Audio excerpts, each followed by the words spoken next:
만약 우리가 밤에 국제 우주 정거장에서 지구를 본다면 우리는 우주에서 도시의 빛을 볼 수 있을 겁니다.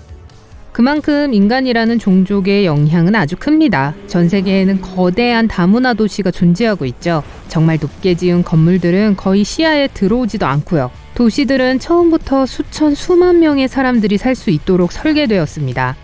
하지만 이게 뭐죠? 정말 아름다운 원숭이네요? 어이, 거기서 뭐하니? 바나나 먹을래? 맛있을 것 같지? 하지만 조심해, 나무에서 떨어지지 말라고. 이런, 때때로 자연은 정말 잔인할 수 있습니다. 여러분은 원숭이가 사자의 아침이 될 거라는 생각은 하지 못했을 겁니다. 네? 사람이 없다고요? 다들 어디로 갔죠? 원숭이가 나무에서 떨어졌을 때 지구상의 인간을 사라지게 만드는 어떤 사건이 함께 일어난 것 같네요. 뭔지 알겠어요. 우리가 다른 우주에 온 게 틀림없어요. 자, 몇천 년을 건너뛰도록 할게요. 지구는 어떤 모습일까요? 인간은 지구 표면의 약 50% 이상을 변화시켰습니다. 그래서 이 현실에서는 이전에 우리가 만들었던 도시나 풍경은 존재하지 않을 겁니다. 인간의 손길이라고는 전혀 없을 거예요. 지구는 이제 동물의 천국이 된 것 같네요. 동물이 어디에나 있어요. 과거 아프리카에서만 발견되었던 동물들은 현재 여기저기 다른 대륙에 살고 있습니다. 미국에는 사자들이 자유롭게 돌아다닙니다. 아, 보세요. 유럽에는 코뿔소, 코끼리, 늑대, 무스도 있어요. 심지어 곰들도 여기 살고 있네요. 지구 공간의 대부분을 차지했던 인간이 없기 때문에 포유류는 이제 어디든지 자유롭게 존재할 수 있습니다. 그러니까 저희와는 다른 포유류 말이죠. 포유류의 종류 역시 매우 다양합니다. 동물 종의 다양함을 보자면 지구는 현재 우리가 알고 있는 아프리카가 더 크게 팽창된 것 같아요. 큰 포유류도 볼 수 있습니다. 땅늘보, 검치호랑이, 심지어 마스토돈까지 모두 옛날처럼 지금의 지구에서 활보하고 있습니다. 우리의 지구가 이런 모습이 아닌 이유는 이용 가능한 공간의 대부분을 인간이 자신들의 구조물로 차지했기 때문입니다. 예를 들어 우리 지구의 아프리카에 다양한 동물이 많은 이유는 그곳이 동물이 번성하기에 적합하기 때문만은 아니에요. 인간이 아프리카 대륙의 대부분의 지역에서 크게 활동하지 않았기 때문이죠. 우리의 조상들은 거대 포유류의 멸종과 많은 관련이 있습니다. 빙하시대만이 유일한 범인은 아니었어요. 우리의 지구에서 인간은 지적인 생명체입니다. 이 우주에선 어떨까요?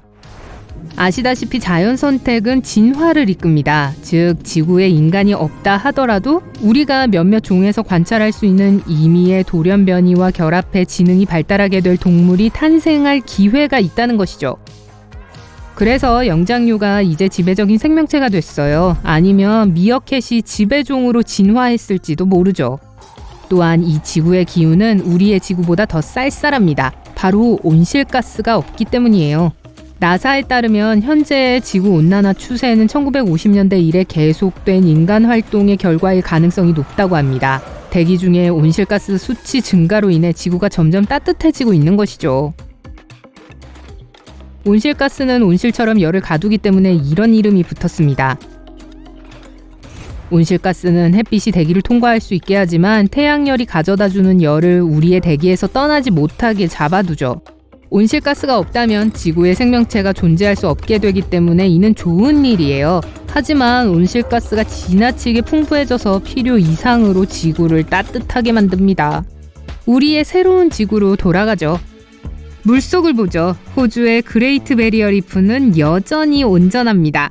여전히 현존하는 가장 큰 산호초 지대일 뿐만 아니라 지구상에서 가장 큰 생물체이기도 해요. 우리의 지구처럼요.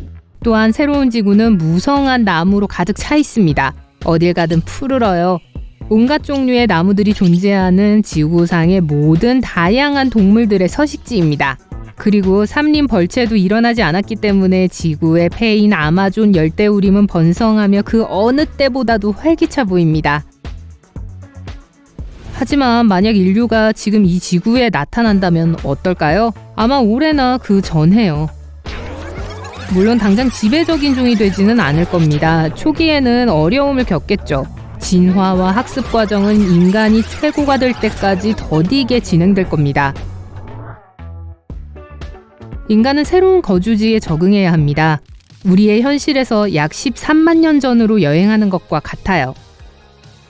현대 인류 또는 호모 사피엔스가 막 나타났던 그 시기죠. 그때의 인간은 새로운 종이 아니었어요. 유일한 새로운 점은 인간이 호모 사피엔스로 진화했다는 것입니다. 인간이 우주선에서 지구로 떨어졌다거나 뭐 그런 건 아니죠. 하지만 이 새로운 지구에서는 바로 그런 일이 일어났어요. 수많은 인간들이 하늘에서 지구로 떨어졌습니다. 이제 인간들은 모든 것을 처음부터 배워야 합니다. 새로운 환경에서 살아남고 번성할 방법을 찾아야 하죠. 자신의 먹이도 직접 사냥해야 하는데 지구에서 구할 수 있는 건 다 얻어야 할 겁니다. 13만 년 전에 했던 것처럼요. 이 새로운 인간들은 유목민입니다. 이들은 한 곳에 정착할 수 없어요. 왜냐하면 마치 자신들을 둘러싼 동물들처럼 주변 환경을 탐험하고 알아가야 하거든요. 집단이 커질수록 인간들은 집을 짓기에 적합한 새로운 장소 혹은 생존하기 좀 더 수월한 장소를 찾기 위해 더 작은 그룹으로 나뉩니다. 인간이 이 새로운 지구에 도착한 지 꽤 시간이 지났군요. 인간들은 탐험도 좀 했고 새로운 환경에 더 익숙해지게 되었습니다. 도구를 더 잘 개발했고 오두막 같은 집 모양의 구조물이 마침내 등장하기 시작했습니다. 5만 년 전에 우리는 우리의 언어를 발전시켰습니다. 서로 의사소통을 더 잘해야 했기 때문에 사람들은 자신들의 언어를 발전시켰습니다. 언어와 함께 인간은 점점 더 체계적으로 변했고 자신들의 미래를 위한 더 나은 계획을 세울 수 있게 됐습니다. 모든 개는 늑대에서 진화했죠. 이 야생동물이 어떻게 인간의 가장 친한 친구가 되었는지에 대해선 두 가지 이론이 있습니다. 한 이론에서는 초기 인류가 늑대 새끼를 잡아 애완동물로 길렀고 시간이 지나면서 점차 늑대를 길들였다고 합니다. 또 다른 이론은 늑대가 실제로 자신들을 가축화했다는 것입니다. 가장 우호적인 생존이라고도 하죠. 늑대와 인간은 둘 다 사냥꾼이었기 때문에 늑대는 인간과 직접적으로 경쟁하는 대신에 인간 주위에 붙어 있으면 이득을 얻을 수 있다는 걸 알아낸 것입니다. 어떤 늑대들은 인간에게 무섭고 공격적이었습니다. 또 다른 늑대들은 사람들에게 더 친근했을 텐데 덕분에 이 늑대들은 사냥꾼들의 저장 식량에 접근할 수 있었을 겁니다. 시간이 지나면서 현대 인류의 행동이 나타나기 시작합니다. 사람들에게 이로운 장소에 정착 형식의 집이 나타나기 시작합니다. 아마도 강이나 토양이 비옥한 곳 옆이겠죠? 이렇게 인간들은 농부가 되고 농업을 발전시키게 됩니다. 인간이 정착을 하면서 공동체도 생겨나기 시작합니다. 인간은 매우 사회적인 존재이기에 서로에게 끌리는 건 자연스러운 일입니다. 곧 인간은 대륙에 지구 전체에 퍼져나가고 자신들의 지역사회와 가족과 함께합니다. 애완동물들도 잊으면 안 되죠. 이 지구의 지형은 인간의 필요를 충족시키기 위해 우리의 지구처럼 변화합니다. 문화가 발달됩니다. 경쟁도 시작됩니다.